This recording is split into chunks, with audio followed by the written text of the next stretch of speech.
नमस्कार दोस्तों, IAS app पर आप लोगों का बहुत बहुत स्वागत है। आज हम डिस्कस करेंगे ग्राफीन के बारे में। तो पहले हम देखेंगे ग्राफीन क्या है, उसके बाद प्रॉपर्टीज़ ऑफ ग्राफीन के बारे में हम डिस्कस करेंगे। इसमें हम देखेंगे केमिकल, इलेक्ट्रॉनिक, मैकेनिकल और thermal properties of graphene. Next हम चर्चा करेंगे एप्लीकेशंस। ग्राफीन का एप्लीकेशंस क्या क्या है, जैसे कि बायोमेडिकल फील्ड में, कंपोजिट मटेरियल्स तैयार करने में, इलेक्ट्रॉनिक्स, एनर्जी मेम्ब्रेन, इस सब फील्ड में ग्राफीन के एप्लीकेशन क्या क्या है हम डिस्कस करेंगे। उसके बाद हम चर्चा करेंगे कार्बन नैनोट्यूब्स के बारे में, देखेंगे properties and applications of carbon nanotube क्या है। तो पहले हम देखते हैं ग्राफीन क्या है। Graphene is an allotrope of carbon. तो बेसिकली ये कार्बन का एक एलोट्रोपी है और इसका स्ट्रक्चर जो होता है ये एक 2 डायमेंशनल स्ट्रक्चर है। तो ग्राफाइट, चारकोल और कार्बन नैनोट्यूब फुलरिन, इसका बेसिक स्ट्रक्चरल एलिमेंट जो है तो यही है ग्राफीन। और एक हनीकॉम क्रिस्टल लैटिस में जो ग्राफीन होता है, ग्राफीन के जितने भी एटम हैं वो डेंसली पैक्ड होकर रहता है। और graphene is not found naturally, तो इसको हम नेचुरली अचीव नहीं कर सकते, इसको हम आर्टिफिशियली अचीव कर सकते हैं। Graphene is the strongest thinnest material known to exist. ये बहुत ही स्ट्रॉन्ग मटेरियल है और बहुत ही थीन है, ठीक है। जितने भी मटेरियल है इसमें इसका जो ग्राफीन जो है बहुत थीन मटेरियल है, ठीक है। और क्या है, एंड्रयू जेम और कोस्टा नोवा स्लिप, इन दोनों ग्राफीन में बहुत सारा अच्छे पेपर पब्लिश किया है, इसलिए इन दोनों को 2010 में नोबेल प्राइज़ मिला था। और 1 million time thinner than the diameter of single human hair. तो एक सिंगल ह्यूमन हेयर के अपेक्षा जो ग्राफीन जो है वो 1 मिलियन टाइम थिनर होता है, ठीक है। नेक्स्ट हम डिस्कस करेंगे केमिकल प्रॉपर्टीज़ के बारे में। तो ग्राफीन जो है वो बहुत केमिकली रिएक्टिव होता है और एक क्या है, प्योरेस्ट फॉर्म ऑफ कार्बन। तो इसका जो स्पेशल केमिकल रिएक्टिविटी है वो बेसिकली ग्राफीन के जो एज साइड है, एज में जो कार्बन एटम होता है वो बहुत केमिकली रिएक्टिव होता है।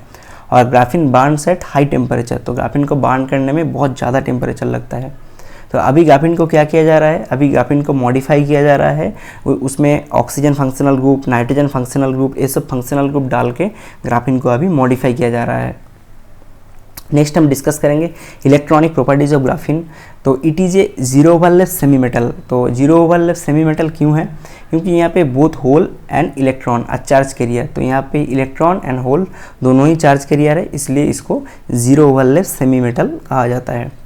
It is a very high electrical conductivity. तो इसका जो इलेक्ट्रिकल कंडक्टिविटी है ये भी बहुत ज़्यादा होता है, इसलिए जो ट्रांसमिशन लॉसेस है ये बहुत कम रहता है ग्राफीन में।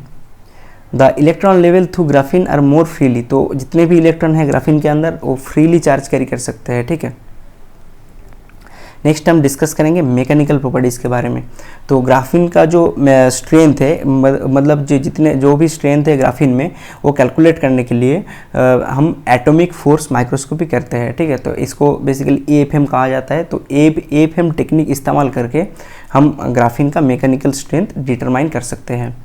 It is found that graphene is harder than diamond. तो ये डायमंड से भी हार्डर होता है और 300 टाइम हार्डर देन स्टील। तो स्टील से 300 गुना ज़्यादा हार्ड होता है। और इसका जो टेंसाइल स्ट्रेंथ है ये 1 टेरापास्कल है, 1 टेरापास्कल से ऊपर होता है इसका टेंसाइल स्ट्रेंथ। और it is stretchable up to 20% of it initial strength. तो इसका इनिशियल लेंथ जो होता है इससे ये 20% स्ट्रेच कर सकता है। और इसलिए इसको जैसे सुपर स्ट्रॉन्ग कंपोजिट मटेरियल तैयार करने में इसको अभी यूज किया जा रहा है। और ऑप्टिकल प्रॉपर्टीज़ में भी इसको यूज किया जाता है। इसको ऑप्टिकल प्रॉपर्टीज़ के साथ जोड़ के हम फ्लेक्सिबल डिस्प्ले वगैरह अभी तैयार कर सकते हैं। नेक्स्ट हम डिस्कस करेंगे थर्मल प्रॉपर्टीज़ के बारे में। तो ग्राफीन क्या है, एक हाईली एफिशिएंट थर्मल कंडक्टर है। और जो कार्बन नैनोट्यूब, ग्राफाइट और डायमंड जो है, रूम टेम्परेचर में इसका जितना भी थर्मल कंडक्टिविटी रहता है, इससे ग्राफीन का थर्मल कंडक्टिविटी बहुत ज़्यादा रहता है compare to carbon nanotube, graphite and diamond. और जो ग्राफीन का जो 3D वर्जन है, जैसे कि ग्राफाइट, इससे ग्राफीन का थर्मल कंडक्टिविटी 5 गुना ज़्यादा होता है, ठीक है। नेक्स्ट हम देखेंगे एप्लीकेशंस।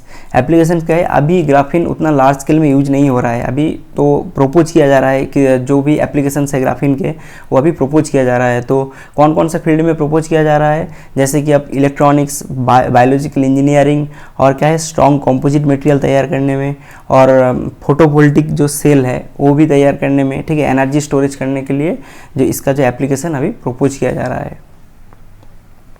इसके बाद हम देखेंगे बायोमेडिकल फील्ड में इसका क्या एप्लीकेशन हो सकता है।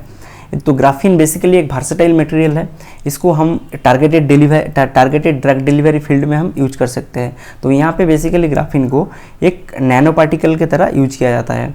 और क्या, अल्ट्रा सेंसिटिव बायो इंस्ट्रूमेंट तैयार करने के लिए, और नेक्स्ट है कार्बन जो कैंसर है, कैंसर को ट्रीटमेंट करने के लिए भी हम इसको यूज कर सकते हैं। और smart implant and health testing kit ये सब प्रोड्यूस करने के लिए भी हम ग्राफीन को यूज कर सकते हैं। और changing the behaviour of cell, तो सेल का जो बिहेवियर है इसको भी हम चेंज करने के लिए ग्राफीन को यूज कर सकते हैं। और नेक्स्ट देखेंगे कंपोजिट मटेरियल तैयार करने में ग्राफीन का क्या रोल हो सकता है। तो यहाँ पे हम रस्ट फ्री फ्यूचर में जितने भी मटेरियल है उसको हम रस्ट फ्री तैयार कर सकते हैं। कैसे, जैसे देखिए एक पेंट में हम ग्राफीन को मिक्स कर देंगे, मिक्स करने के बाद जब हम पेंट करेंगे शिप्स और कार में, तो वो जो पेंट है वो इजीली डिटोरिएट नहीं करेगा, ठीक है, तो उसको डिटोरिएट करने में बहुत ज़्यादा टाइम लगेगा। तो यहाँ पे ग्राफीन कौन सा मटेरियल के तौर पे काम कर रहा है, तो यहाँ पे ग्राफीन बेसिकली कोट कर रहा है, ठीक है, तो कोटिंग मटेरियल के तौर पे काम कर रहा है ग्राफीन। और कौन कौन सा फील्ड में ग्राफीन को यूज किया जा सकता है, जैसे कि देखिए वेदर प्रूफिंग में भी ग्राफीन को हम यूज कर सकते हैं। और जो फूड पैकेजिंग इंडस्ट्री है वहाँ पे भी हम फूड को प्रिजर्व करने के लिए ग्राफीन को फूड पैकेजिंग इंडस्ट्री में भी हम अप्लाई कर सकते हैं, ठीक है। और क्या है, तो कंपोजिट एयरक्राफ्ट जो है वो भी तैयार करने के लिए हम ग्राफीन को यूज कर सकते हैं, क्योंकि जो भी कंपोजिट एयरक्राफ्ट ग्राफीन से बना होगा वो क्या होगा, वो बहुत ही हल्का होगा, ठीक है, वेट में बहुत हल्का होगा। और क्या होगा, ये इसका जो टेंसाइल स्ट्रेंथ है ये भी बहुत ज़्यादा होगा, ठीक है, तो इसलिए क्या होगा, इसलिए जो फ्यूल एफिशिएंसी होगा ये बहुत ज़्यादा होगा यहाँ पे, ठीक है। और लाइटनिंग जब स्ट्राइक होगा तब उतना डैमेज भी नहीं होगा यहाँ पे। और क्या है, और ग्राफीन फॉर स्पोर्ट, तो स्पोर्ट इंडस्ट्री में भी हम ग्राफीन को यूज कर सकते हैं, जैसे कि जो भी स्पोर्ट्स इक्विपमेंट है उसको कोटिंग करने के लिए हम यूज कर सकते हैं, ठीक है। उसके बाद हम देखेंगे इलेक्ट्रॉनिक्स इंडस्ट्री में इसका क्या एप्लीकेशन है।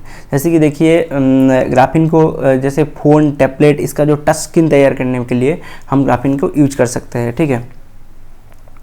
और नेक्स्ट जनरेशन जो ट्रांजिस्टर है, सेमीकंडक्टर है, इलेक्ट्रॉनिक डिवाइस है, ये सब तैयार करने के लिए हम ग्राफीन को यूज कर सकते हैं।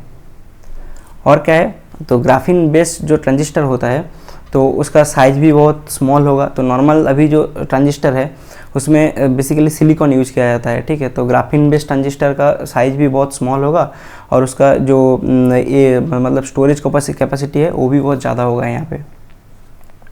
नेक्स्ट हम एनर्जी फील्ड में ग्राफीन का क्या रोल है वो हम डिस्कस करेंगे। तो यहाँ पे क्या है, यहाँ पे पहले के टाइम में जो लिथियम आयन बैटरी तैयार होता था, तो ग्राफीन को जब हम लिथियम आयन बैटरी में जोड़ देंगे तब इसका जो लाइफ स्पेन है ये बहुत ज़्यादा हो जाएगा।